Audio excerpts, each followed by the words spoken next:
Good afternoon. I hope you hear me well, and I believe that, since there are all these empty places here and I don't really see people well, and it's always better to come a little closer, so please make an effort. I would rather also come down, but I think because of this mic and camera, it might not be a good idea. Is it okay if I also come down? Or it's better to sit here? What is? All right. So then at least, come into the first rows so we can see each other. And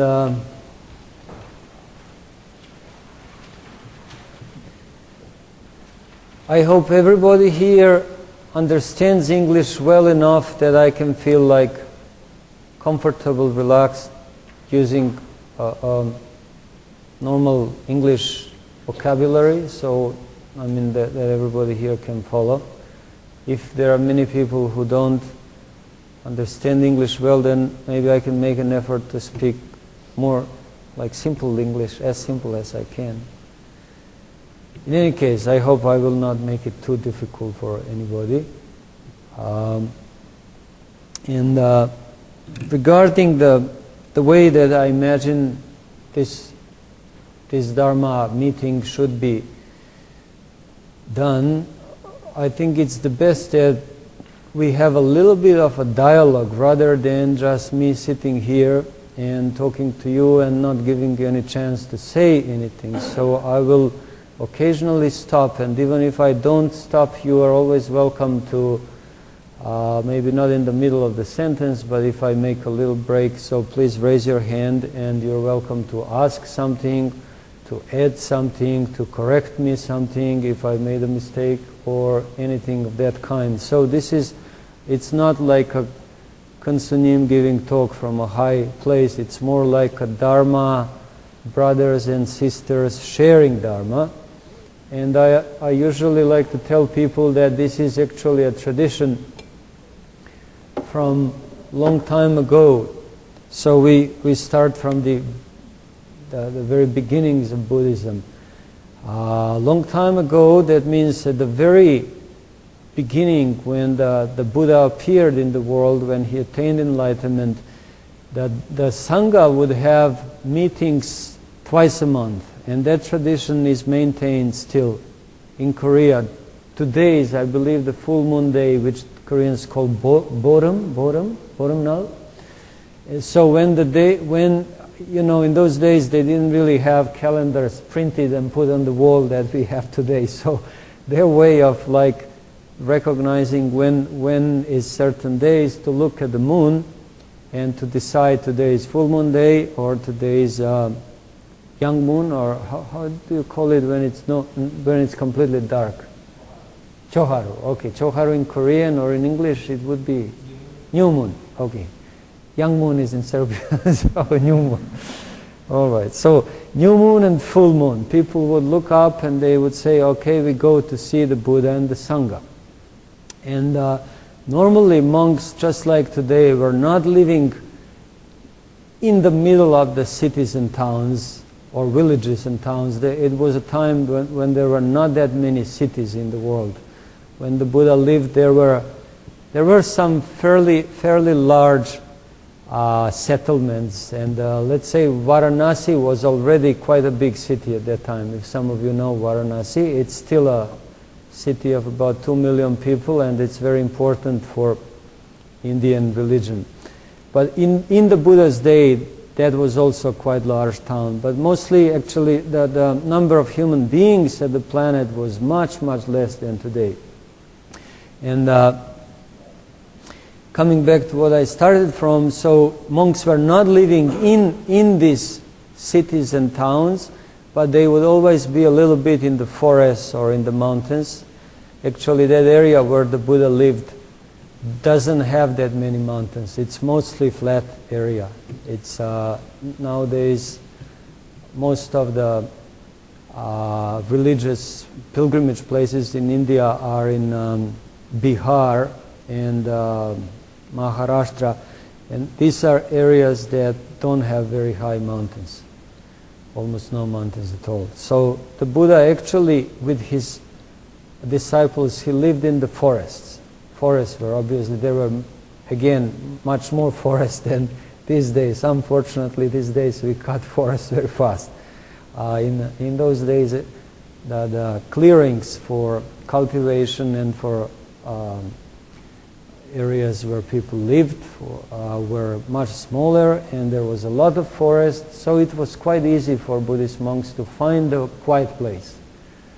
Again, unlike today, it's if you live in Seoul, unless you find some artificial place like this one that is quite protected outside, is very difficult to find a very quiet place. In the old days, there was a lot of also the life was actually much more relaxed, slow, less complicated, and the minds of people were also, you know, the amount of information that we get today is huge. Those days people would, even those people who were considered highly educated, they knew much less than a kid of maybe 12 years old these days. The amount of information that he puts in his head by the age of 12 is more than what people in those days knew about the world. And of course, the kind of knowledge that they had was also very different.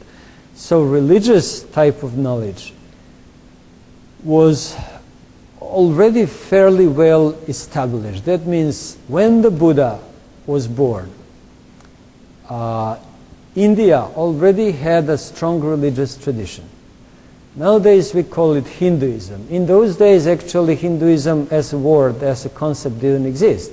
Because Hinduism, we use the word Hinduism when we compare these teachings from India with Christianity, with Islam, with Zoroastrianism, the religion of Persia, or all other kinds of religion, maybe Egyptian religion or Chinese religions. We say Hinduism to distinguish it. But you know, Indians simply didn't have a concept of other religions because they knew only that what existed on the Indian subcontinent.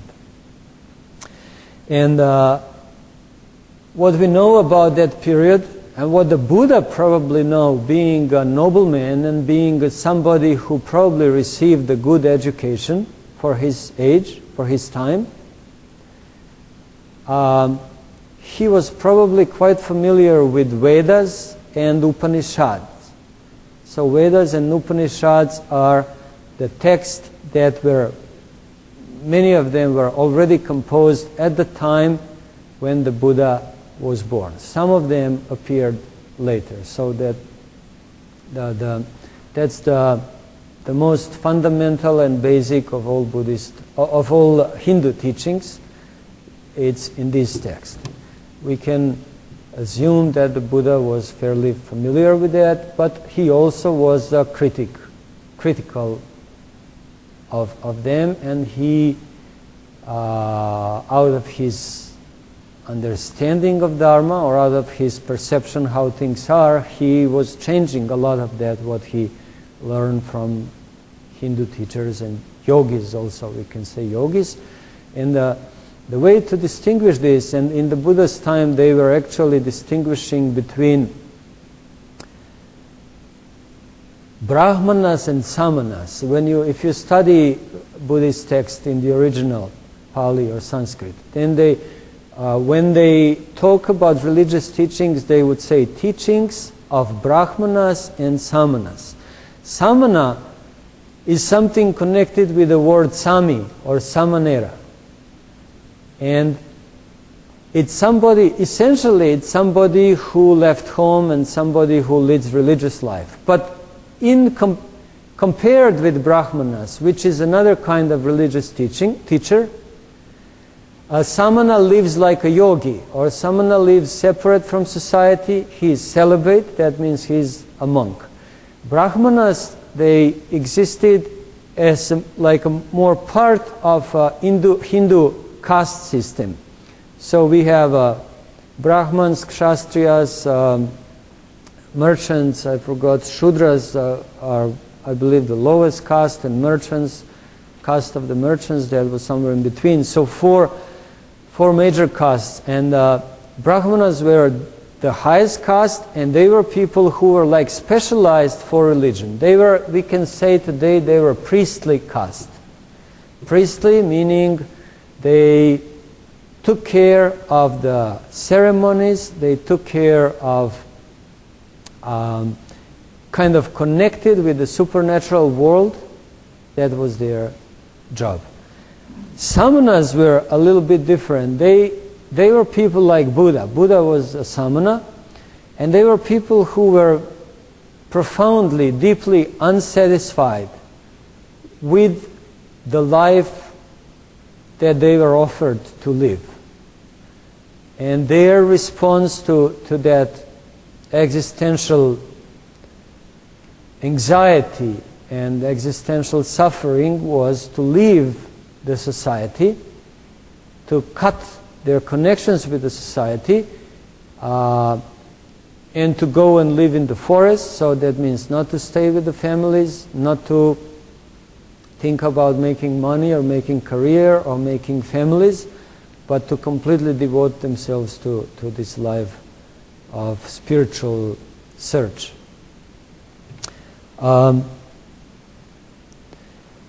So that's the distinction between the two. And the reason why these people were going into homelessness, the word that they were using in those days and today also actually, it's leaving home, becoming homeless. It doesn't mean literally you don't have a roof above your head like homeless people that unfortunately we can see on the streets in Korea and in many other countries. But these were people who would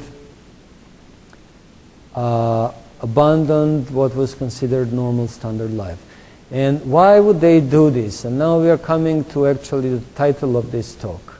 The title of the talk is Zen Questions. So these people had a question.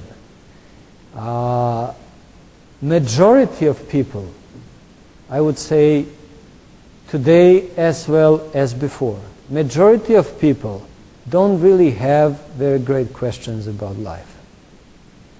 Majority of people simply accept what is given to them, what the government or tradition or your father and mother or your teacher, whoever told you this is what the life is supposed to be, so you should live that way. And many people don't question that, they simply live the life that way.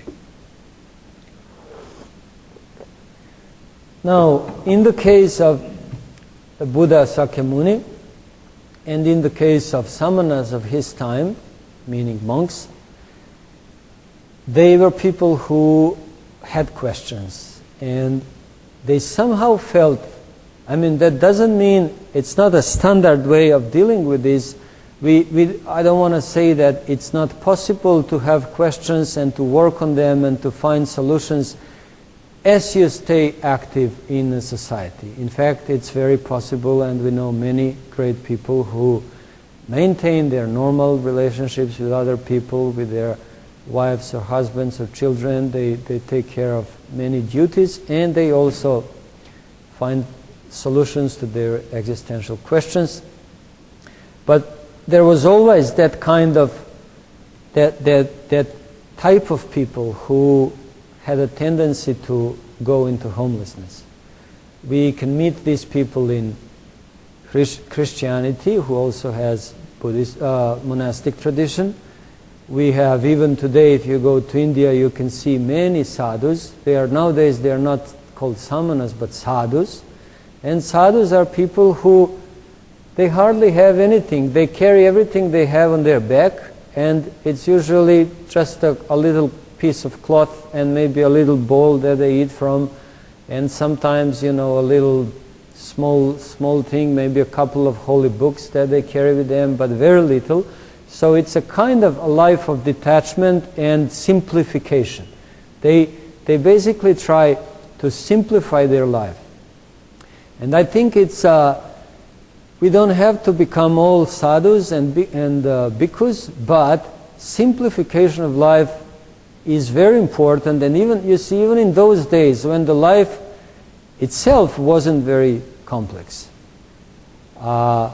people would feel that they want to make it even more simple. And I think nowadays, as our societies everywhere are getting more and more complex, it seems to be creating more and more difficulties for people, or in the minds of people.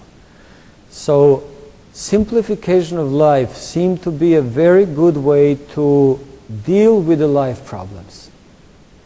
Buddha did it, Lao Tse did it, many great Zen masters did it, many people still do in Asia, and you can find this even in Europe. There are many great monasteries where people go and live very simple life. You have some great American monks like Thomas Merton, and there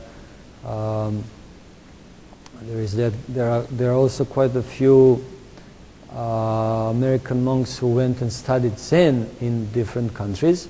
So they found that even though they were Christians, in their heart they wanted to deal with the Zen tradition as the more direct method for their practice. So this is monastic tradition. We were also talking about simplifying things. And interestingly, these days I was reading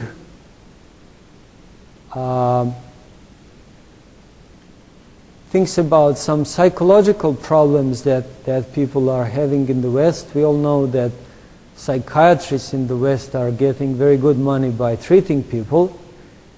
They've been doing that for quite a few decades now, or maybe even, I don't know, let me say, if we start from Freud until this age, I think probably around 100 years of psychiatry and different psychotherapies, and people don't seem to be getting more mentally healthy. They seem to be getting more and more crazy and more depressed or having more problems. I mean, that is a sad thing. We maybe shouldn't be laughing. That's a sad thing, but it's also a reality of our life.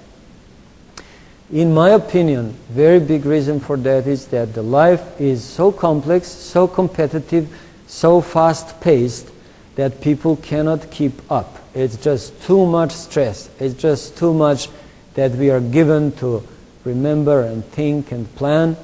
And simplifying life, I mean, and now everybody has to ask himself or herself, what is the way that I can simplify the life?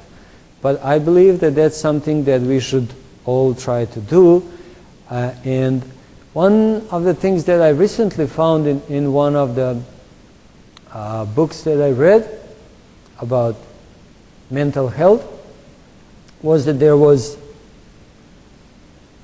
a man who was not really psychiatrist by trade. He was, I don't know what he exactly did in life, but people would bring, maybe he was an educator, a teacher in some school. People would bring him children of about age maybe 12, 13, 14 who were very restless, who had very short attention span, who were aggressive sometimes, or withdrawn, or they had a kind of depression that even young children sometimes have. Recently I found a very sad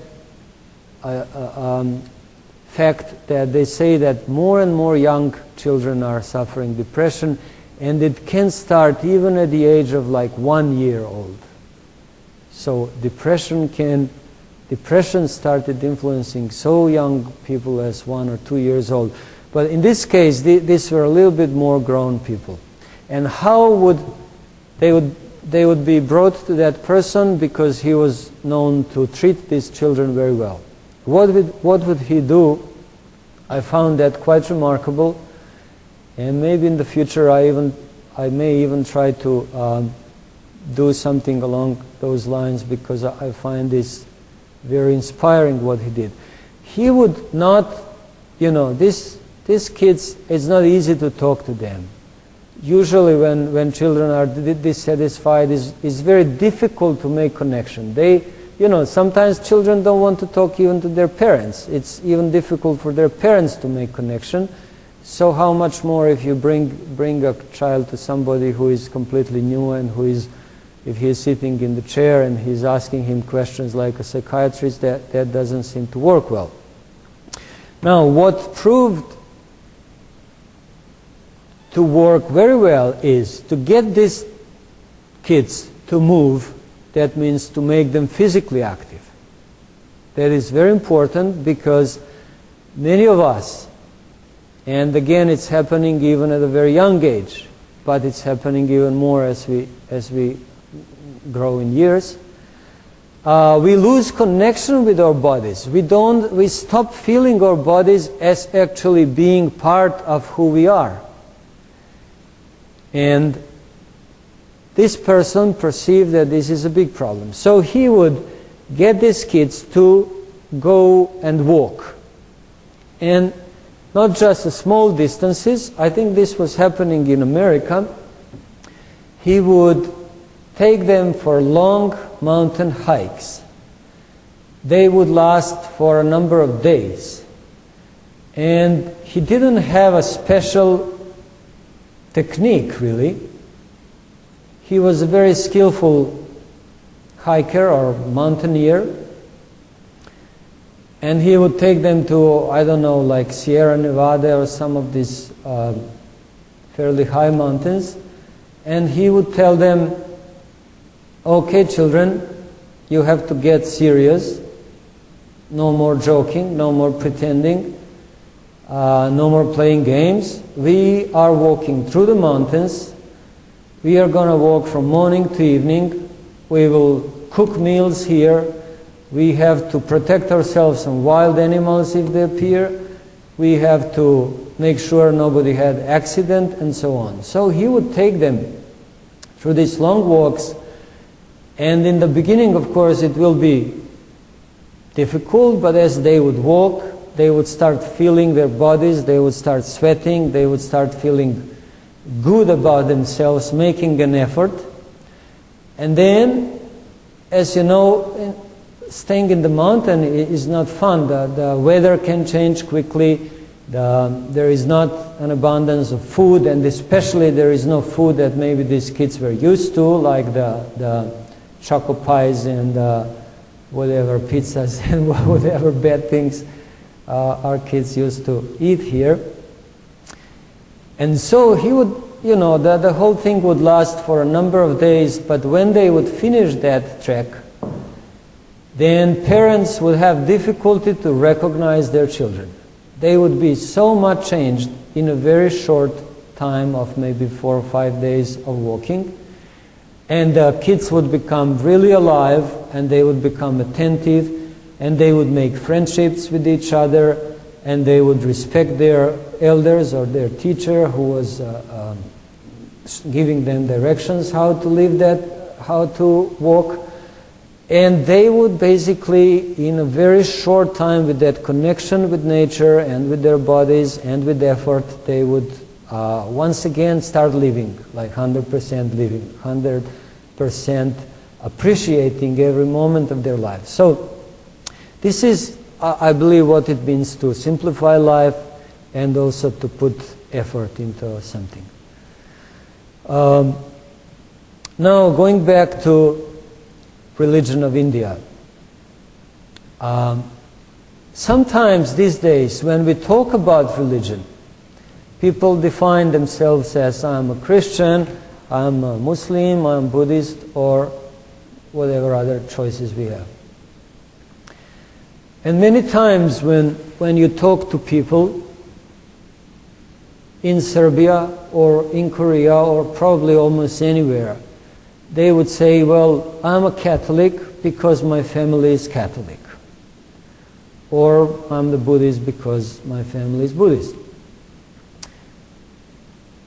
Now, I'm a Buddhist because my family is not Buddhist. Or because my family never really had much to do with religion.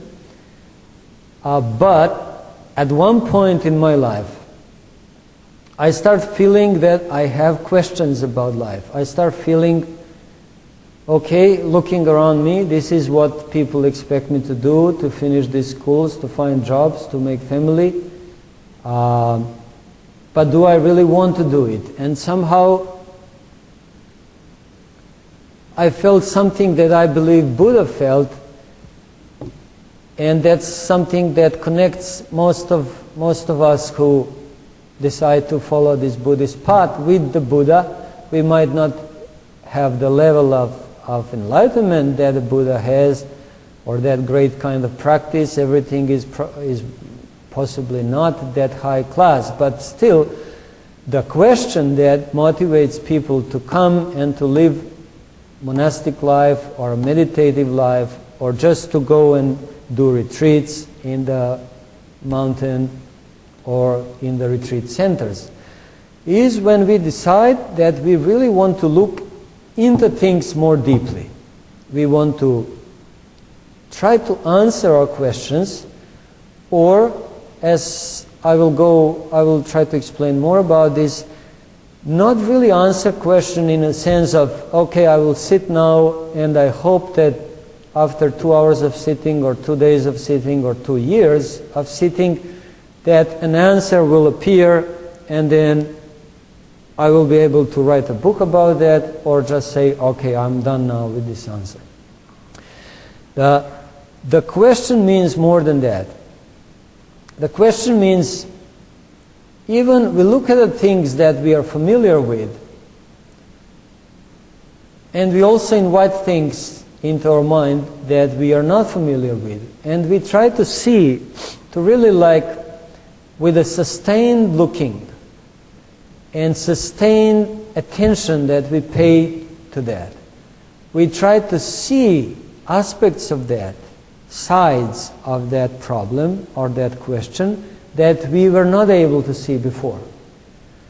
So this is kind of inquiry into a question, or cutting through a delusion that everything is the way it looks. I believe that's what the Buddha had in his heart or in his mind as he was beginning his path. So he, according to the legend about the Buddha, he tried a life of enjoying all the possible pleasures that being a prince that he could afford. And apparently he wasn't very happy with that. Then he went out, ran away basically from his castle, from his family, and he became one of the samanas, or one of the wandering ascetics or yogis, essentially, of that age. And he visited a few teachers. So he was studying some forms of yogas, it appears. One of his teachers was called Kalama, Alara Kalama, I believe, at least in Pali he has that name, and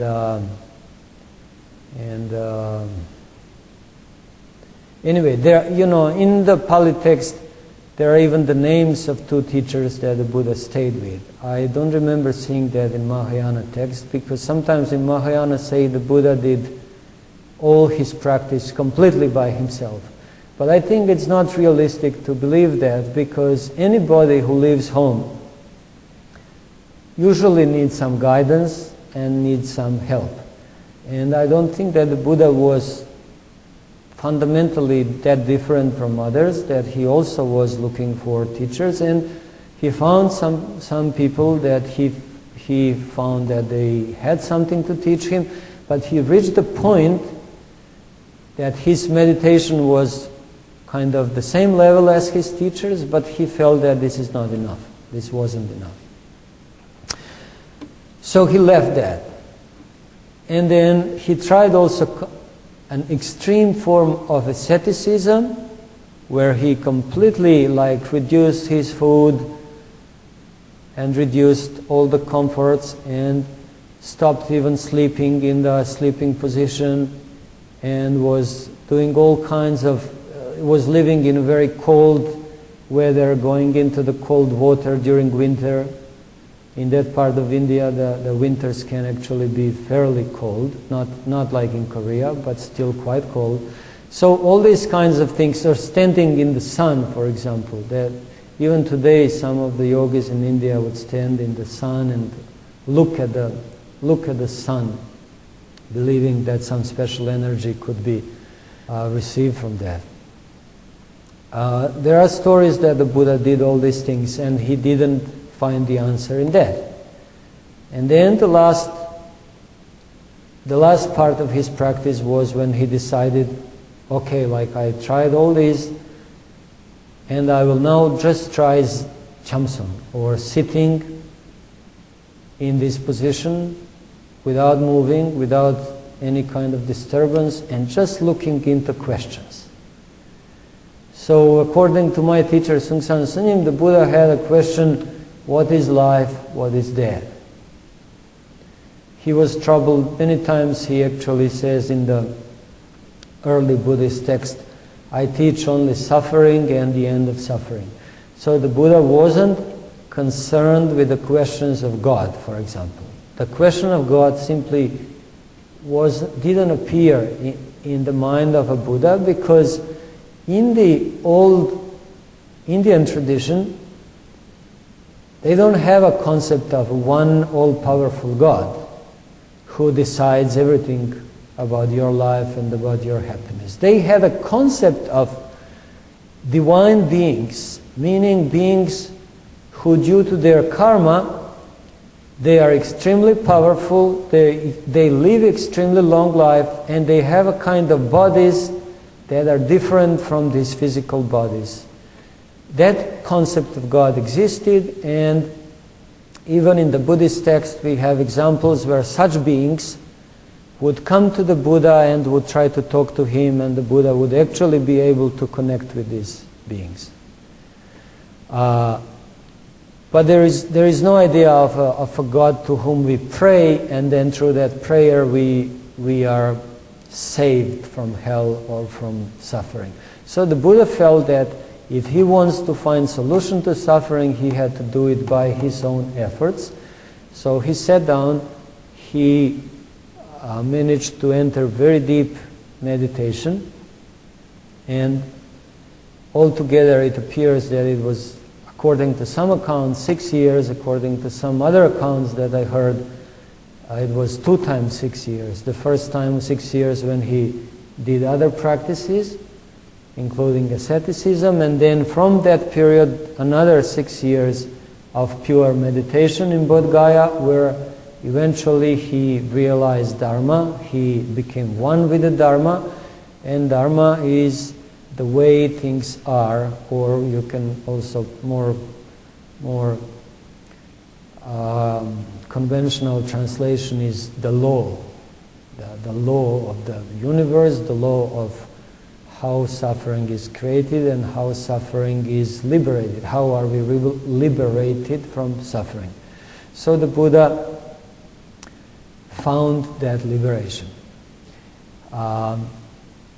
Later on, when he was teaching, he was also encouraging people to question things, to look deeply into things, and there are 2 texts in the early Buddhism. We are now staying with the early tradition. Early Buddhism, or theravada, has a text that is considered one of the most important, let's say as important for Burma, Sri Lanka and Thailand as Daegakzheon Diamond Sutra is important for Korea. That text is called Satipatthana Sutta, and in that text the Buddha explained in some detail how he actually practiced and what is the main practice of vipassana or of theravada. And the main thing is that the Buddha would, when the mind attains stability and calm, he would direct his mind towards body, feelings, mental states, and the mind as unity. The mind, mental states would be details of mind, and chitta, or mind, would be the mind as a whole, as a unity. So he would say that one has to observe whether the mind is contracting or expanding, whether the mind is disturbed or peaceful, whether the mind is bright or dark, in a sense of when your mind is getting dark or dull, you start feeling sleepy and not clear. When the mind is bright, you have that perception of brightness. So, and along the same lines, he was practicing with the body, like observing when the body is still, when the body is moving, when the breathing comes inside through the nostrils, when the breathing is going out, whether the breathing is long or short, and all these details. In the Vipassana practice, one has to very clearly observe the changes that are happening as we do all these processes. Also the feelings. In the early Buddhism, the feelings are divided into Sukha Vedana, Dukkha Vedana, and Adukha Sukha. That means pleasant feelings, unpleasant or painful feelings, and feelings that are neither pleasant nor unpleasant. That we can also say neutral. So the basic practice was noticing this without identifying with this. Most of the time when normal person experiences pain, whether mental or physical, we kind of come up with a feeling, I am experiencing pain, I cannot bear. And of course, we are all familiar with that feeling. The difference between the Buddha and that way of dealing with feeling is, the Buddha would say, a feeling appeared. There is a painful feeling. But he wouldn't say, I am experiencing this. He would pretty much like say, feeling is there and I am not that. Now, I am not also separate from that, because even in our language we say, I experience feeling. That means what I imagine as I, my, me is connected with that feeling, because if there wouldn't be feeling, if there wouldn't be body, if there wouldn't be mind, then there wouldn't be nothing that I would call myself. So in a conventional language we say, I suffer and I am happy. But in the meditative mind of the Buddha, and especially that Arahat tradition, there is that perception of feelings as, you can say, like a passing show.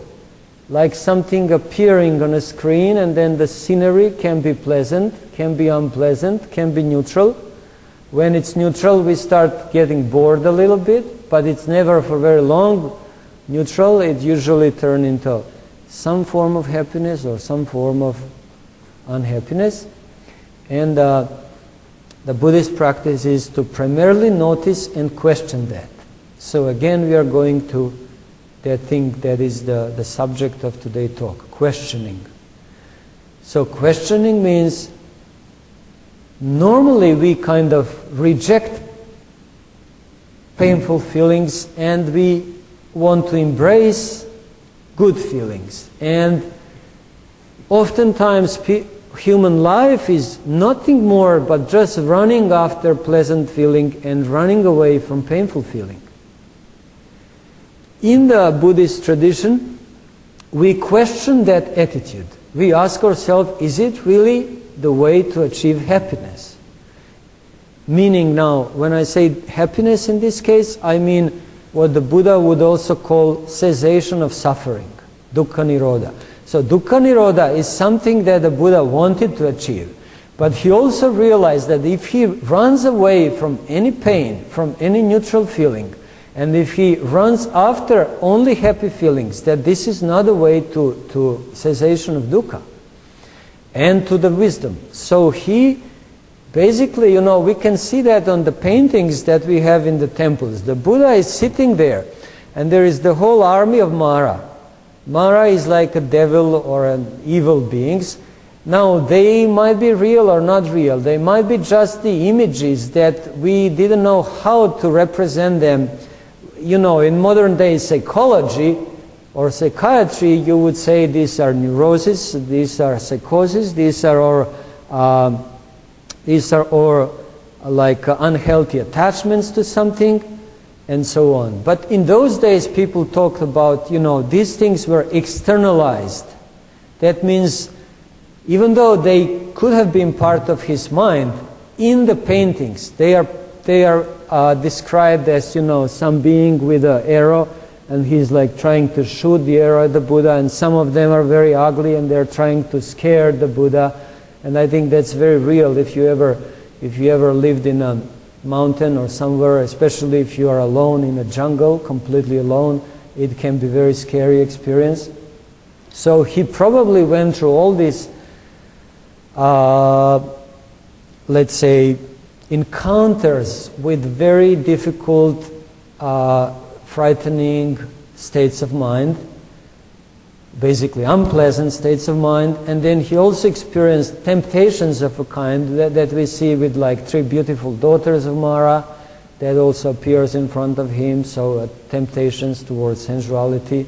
And then we see all kinds of creatures, maybe also boredom would appear, maybe extreme sleepiness would appear, maybe the lack of energy and the pains in the body, and so on. All these things may appear.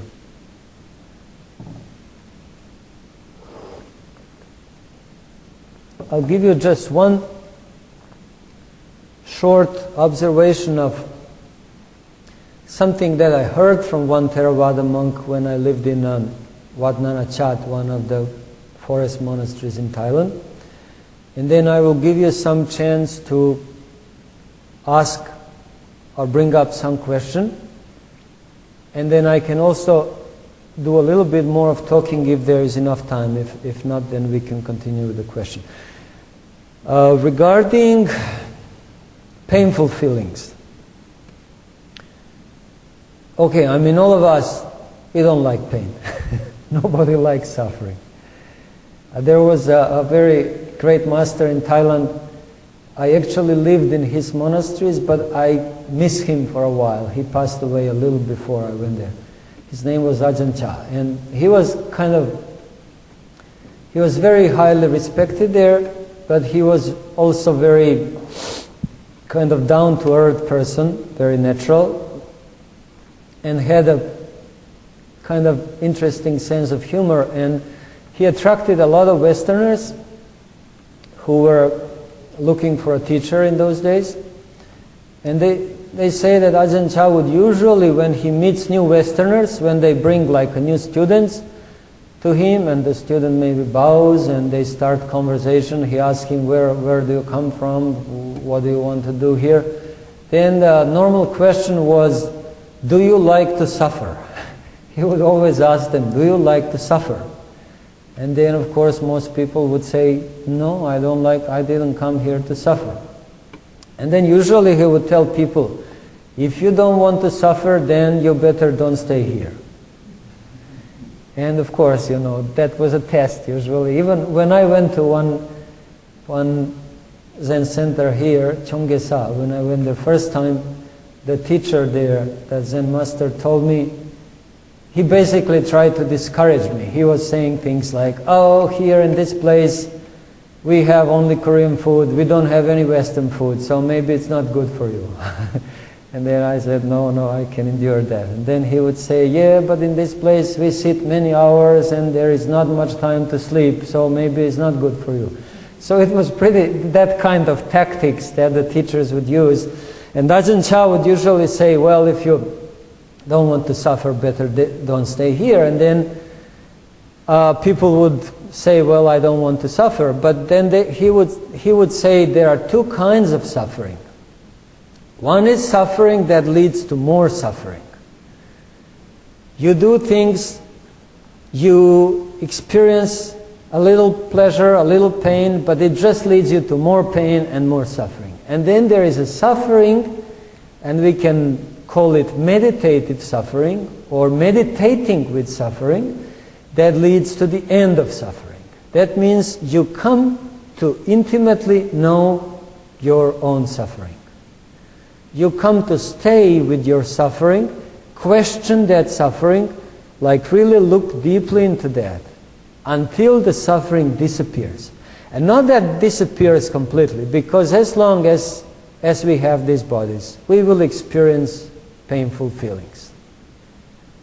Even in terms of emotions, if you're a human being, you get hit by somebody being very nasty to you, you get very happy sensation if people are good to you. Of course, you are not moving too much.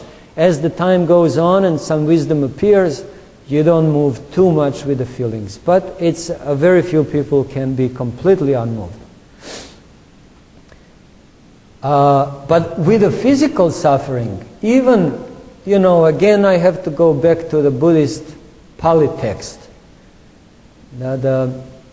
In one of those short Buddhist texts, there is one Buddhist monk is Arahat.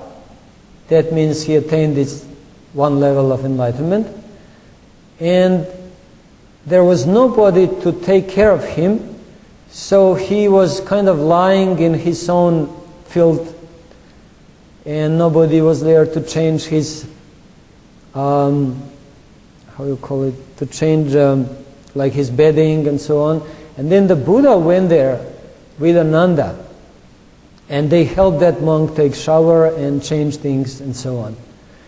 And then he asked him, as they were leaving, he asked him, I forgot his name, Venerable Sir, maybe, or something, he said, do you experience suffering? And then the monk said something like, Lord, talking to the Buddha, Lord, I do experience physical suffering, but I don't have any mental suffering. So that's how he answered to the Buddha. And then I think the Buddha comments basically, he mentioned to Ananda, he said, I knew, or something like, I already understood that this monk is beyond any suffering, that he transcended that. So this kind of wisdom in regard to suffering seemed to be especially very, very much stressed in the early tradition, in the theravada tradition. Now, what I wanted to say when I was mentioning Gajen Cha, one of his monks was describing an interesting experience that honestly I never dared to try myself, but he was there giving a talk, and he told us that at one time he decided to sit for 24 hours without moving. So like in a lotus or half lotus position, he would sit. And then he said that after about 3 hours, the painful sensation in his body started to increase, and he started feeling like his knees and legs and back are kind of feeling like on fire. That means the heat was kind of really very strongly present, and he was feeling as if he was burning a little bit. And then, he had strong willpower, so he just experienced that feelings and went through that, and then came out after 3 hours completely. He said all that fiery feelings disappeared, and he was feeling really comfortable, and the mind became suddenly very, very peaceful. Then he continued his practice, and he said about on the 6th hour, that means another 3 hours passed, the fire sensation came back to his body, and he started feeling even stronger burning in his body. He felt really almost unbearable, painful, hot feeling in his limbs and his backbone and everywhere.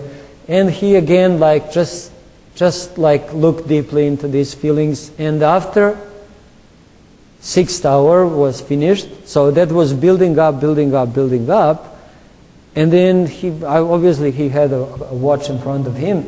Around the 6th hour, it again disappeared completely, and the body suddenly started feeling really comfortable, really at ease. And the mind, again, the subtlety, like the clarity of mind, we can say, was even stronger. And then he went on like this for 24 hours. Every 3 hours he would have this painful, hot sensation appearing and then disappearing, and then another 3 hours comfortable, and then again having this.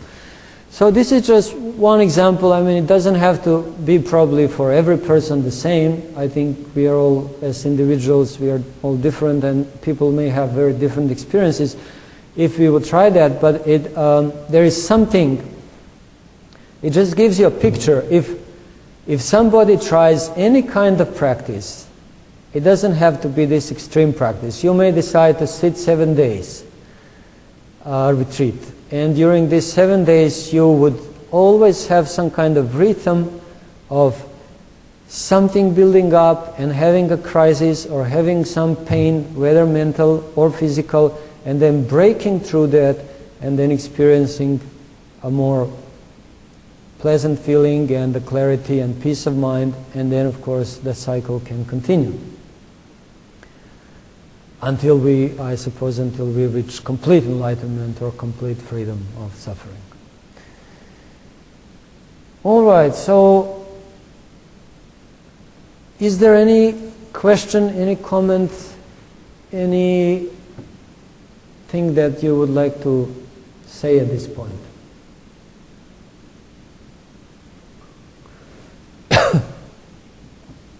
Please, yeah, say. Oh.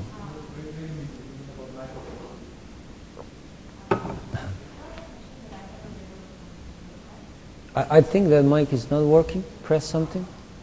Oh, he will do. I can hear you, but I think they want to record it, so let's just wait a minute.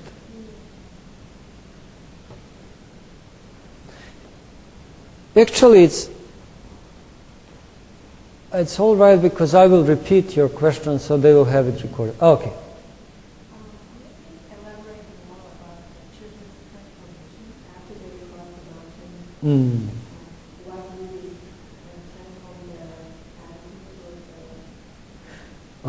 You see, the way I understood, I didn't really read the full account. That was something from a kind of probably shortened account of the book that person wrote.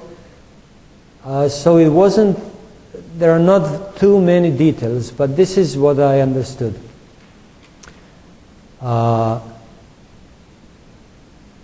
Normally, children in our society are overburdened with duties. They have to learn things that they don't like to learn. They have parents that are sometimes neurotic. They have this and that problem, and their children feel that, and so their life becomes difficult to manage. And they live in the conditions that are quite unnatural. If you're a kid and you live on the 12th floor, there are not many places that you can jump, that you can run, and this is what children do. I mean, this is what we are supposed to do as children. If anybody tells me children should go and spend 10 hours a day sitting without moving, I think this is crazy. This is what actually makes children crazy, and it's also, I mean, the unnatural way that we live is contributing greatly to the psychiatrists becoming very rich. That means so many people having mental problems and going to the psychiatrist. So the man who takes the kid for a walk, he of course understands that, and he doesn't give them too many instructions, because at this point these kids, they don't want even to listen. They kind of make their own world, they make their own barriers. But if you If you are in the middle of the mountain, and if you don't have your parents, and you don't have anybody who will protect you, and you basically have at least a basic trust into the person who is your leader, then the life kind of becomes focused. You get the focus, you get something, you have to go from point A to point B. That gives you a very clear but also very simple task. And very clear and simple tasks are better than very complicated, complex tasks that are kind of making mind confused. Then you also use your body, and that's one of the very basic things for the health of any human being. We have to use our bodies more. If the body is not sweating once a day, it's not good for the body. So we have to find some ways at any age, and especially at the age when you're like 12, 13 years old, to do a lot of movement. That kind of makes you alive. So these kids who were losing contact with real life, they were regaining that contact through being physically active. Then also they were eating healthy food. Then also the friendships would form in a situation where you are really like in an environment that is not familiar, and somehow you start connecting with people on a level that you don't connect in a class, maybe with too many people, too many children who are fighting and competing and having all these things. When they were in that situation, it seems that friendships would form.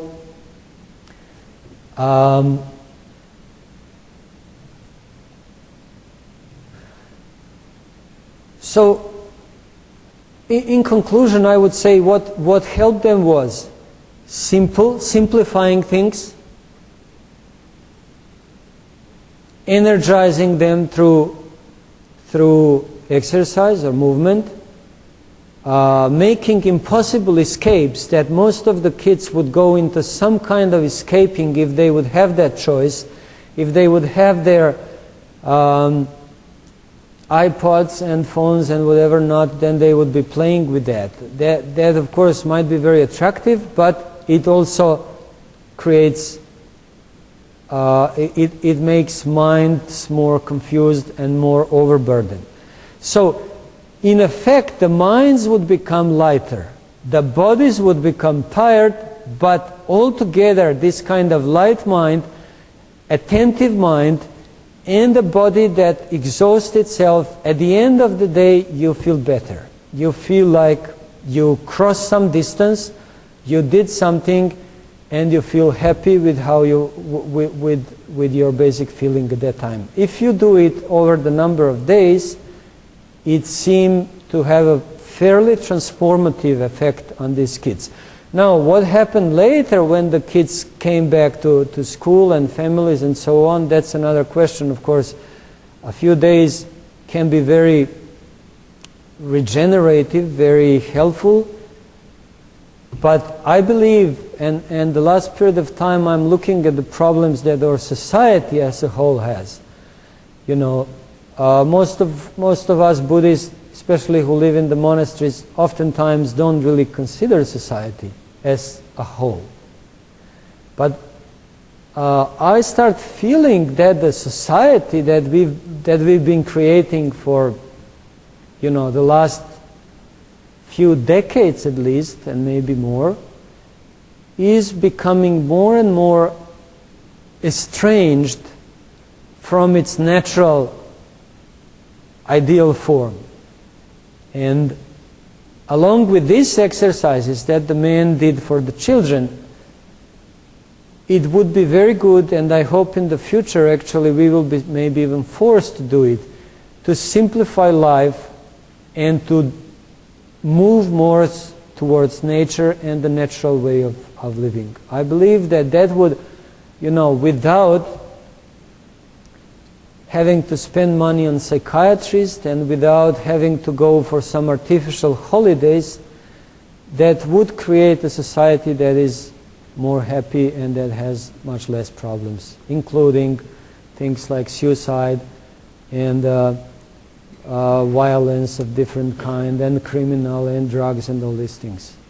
I mean, it doesn't mean that the societies 200 or 300 years ago didn't have their problems. They had their own share of problems, but the way that we create problems these days is coming mostly from this artificial way of life that we are living, and that's what these children were, like the position that they were starting from. When they went from that artificial thing to just a few days of natural living, their mindset, their body condition changed. And that's the point of the story. That's also, you know, in the Buddhist life, even in Korean mountains, the way we live there, but even more so in a forest monastery in Thailand, where you are really like surrounded by big trees and whatever animals that are moving there. One really comes, at least for me, I also grew up in a town and then later in a big city. For me, that was like entering another life. It was like shocking to wake up. Sometimes in the middle of the night you wake up and you live in a wooden hut. And the windows are open and you realize you are in the middle of a jungle. And you hear all these sounds, you know, like some geckos are walking up your wooden wall, some crickets and whatever. They have many more animals in a tropical forest than they have here. So it's very like helpful, I would say, for spiritual practice, but also for becoming more normal and healthy human being. Okay. Anything else?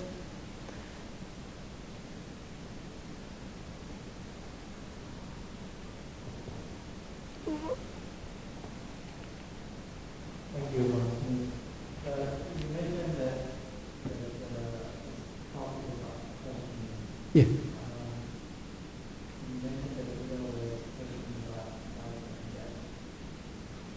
Yeah.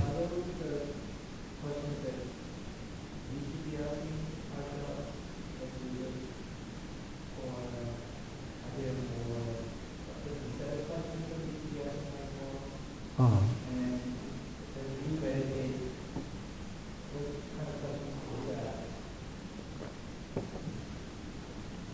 Okay, that's a great question about question.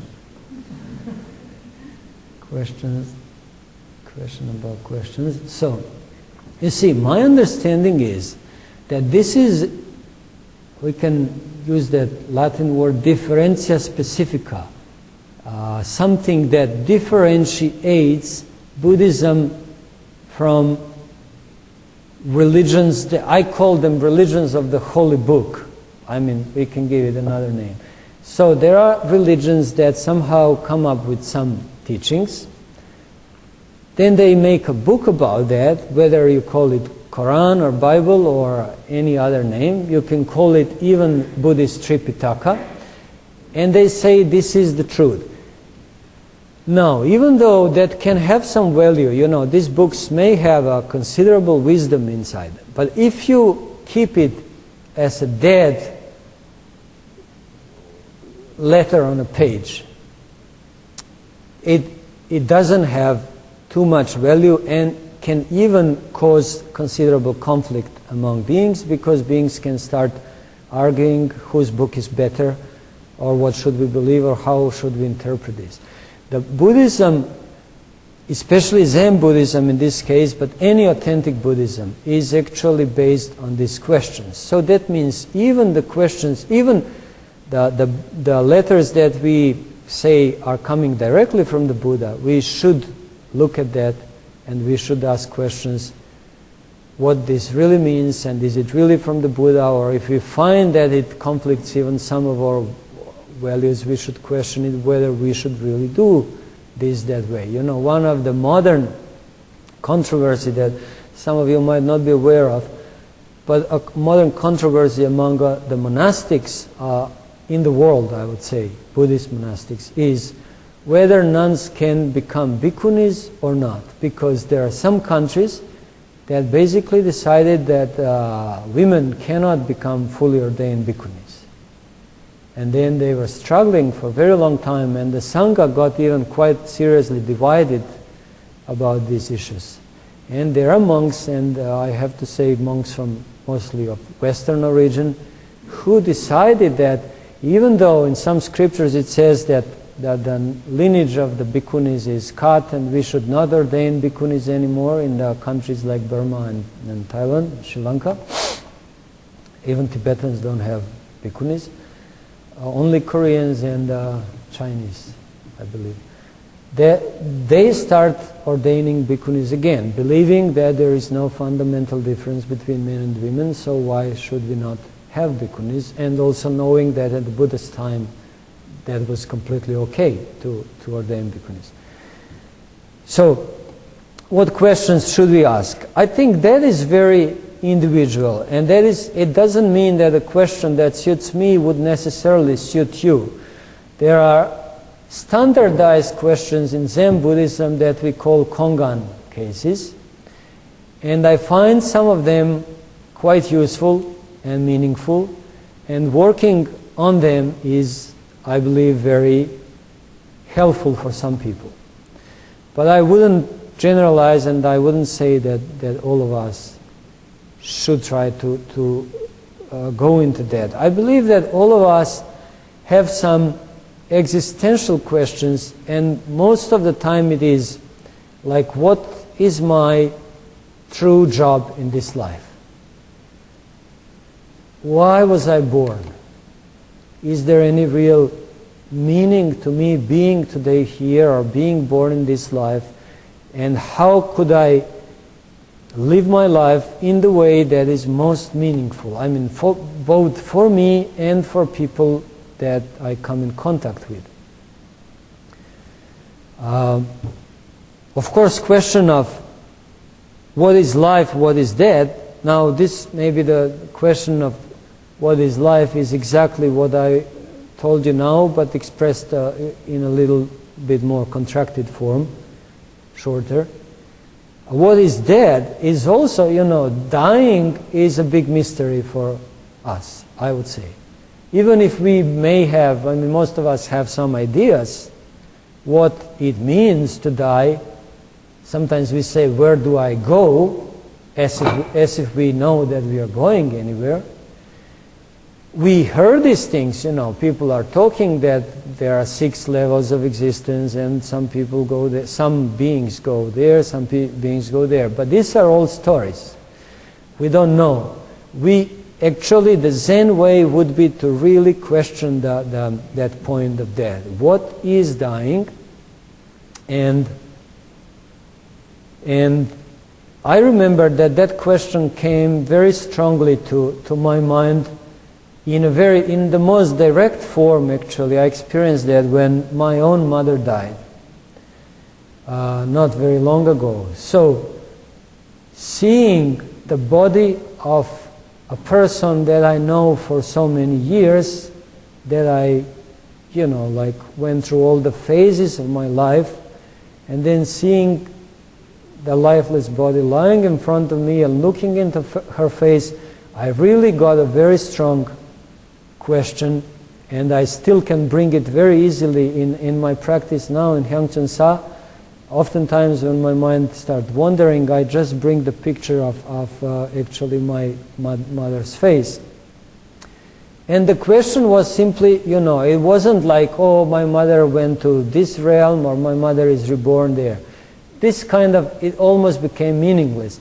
But the big question was, what is this?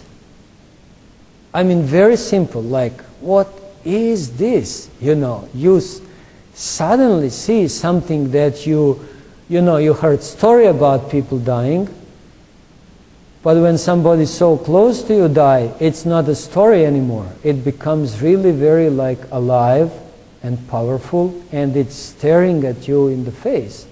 And I cannot say that I understand. The concepts about death disappeared. I didn't have concepts at that time. It just was the kind of bare reality of it. And in the Zen tradition, actually, there is one kind of Kongan case, or maybe it's not in a traditional collection of Kongans, but one of the officials in China came to the monastery of Huangbok, one of the great Tang dynasty masters, and I think he went to some hall where they had many pictures, and there was a picture of a patriarch of some great master who lived there before. He asked the monk who was with him, he said, "Who is that?" He tells him the name. He asks him, "Where is he gone?" And the monk says, I don't know exactly what. Monk maybe said that he didn't know, or that he tried some other answer, but this official wasn't happy. So he says, "Okay, I will take you to our Zen master." And then he said, "You can ask him that question." So he takes him to Huangbok, and then the official says, in that hole, he said, "I saw that picture, and I wanted to ask you, where is that monk gone, or where is he?" And then Huangbok's response to that was, first he called the name of that official. I don't know, he may be minister or something. So he said, "Minister." Then the man answers, "Yes." And then his answer is, "Where is he?" And then he kind of created the feeling that was good for that person as an answer. The way I understand that is, he basically told him, even if I tell you, it doesn't help. Where is he means you are asking yourself, where is he? So much more than some kind of 6 realms of existence, or what maybe happened after that, or what some people write in a book, and all kinds of ideas that we have.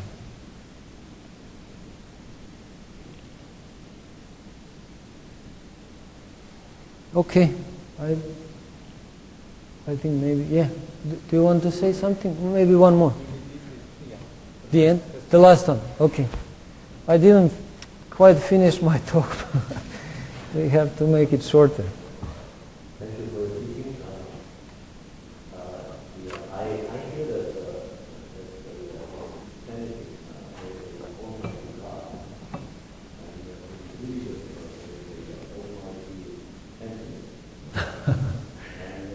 I never heard it.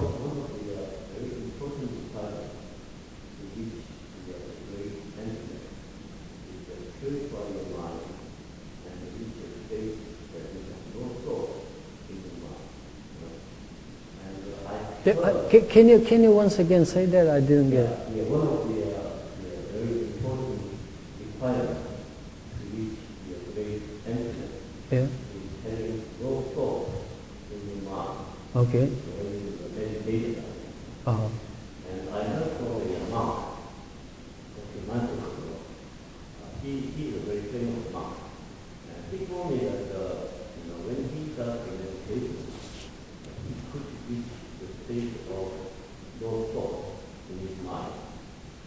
And that makes him very happy, And he encourages us to do the meditation and try to reach the state of the no thought in your mind.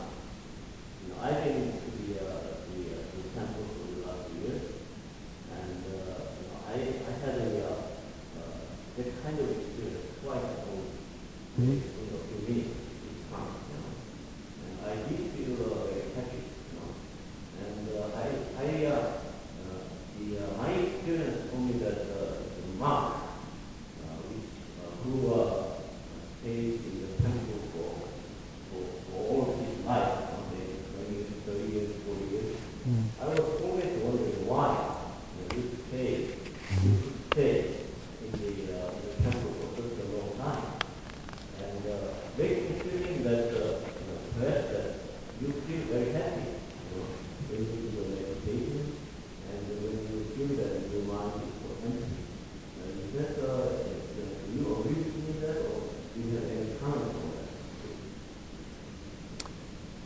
if you attach to that happiness, that is wrong kind of practice.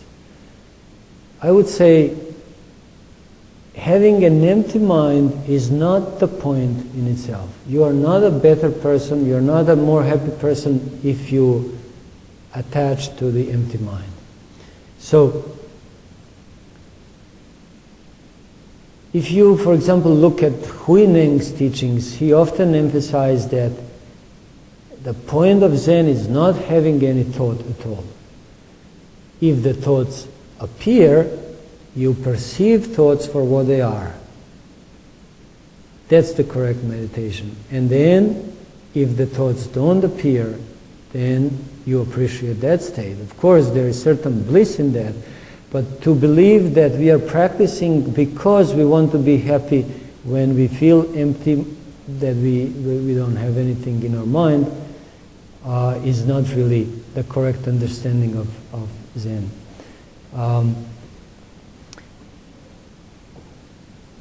Emptiness is a big thing in Buddhism, as you rightly said. But emptiness means non-attachment.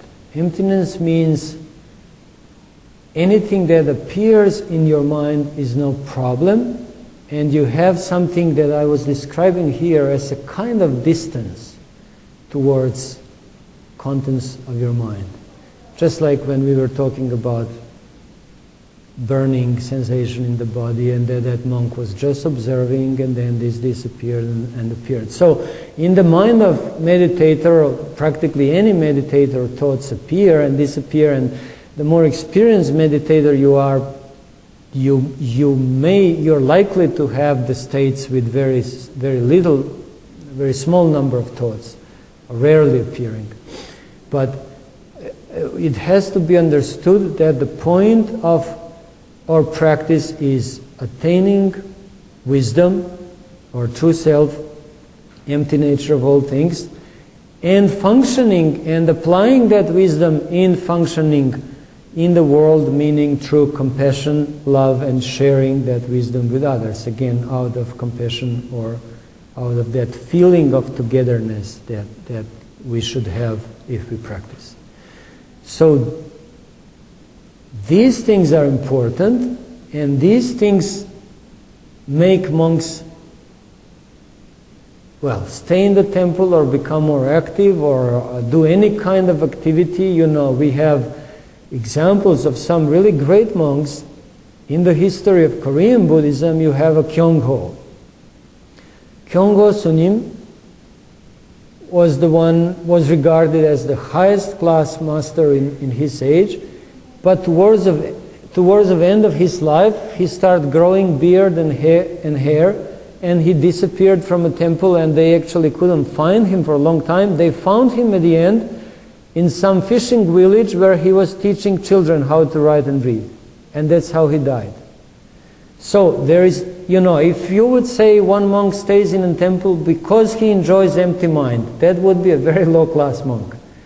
There is no rule, of course, Some monks may decide to do this way, and some monks may be Kyongho Sunim style, or a monk in a modern age. I'll tell you what I believe is a challenge for a monk in a modern age. As I was talking now about society, having some fundamental deep problems about how we organize society, what are the biggest values in our society, if the society becomes obsessed with money, with position, with producing so much garbage that we don't know what to do with so much garbage, and polluting the very planet that we are living in. We are destroying water, we are destroying forests, we are killing 200 species every day are extinguished on this planet. So that means if we continue this way, the whole planet is going to be a dead thing after maybe, I don't know how many years, we can count. A real bodhisattva monk would be someone who would try to change that. And even we can say under any condition, try to change that. Because even if we have Buddhism, but we don't have planet, that's pretty tragic, I would say. So the way of a bodhisattva is very flexible, and it simply means how can I use this life to help all beings.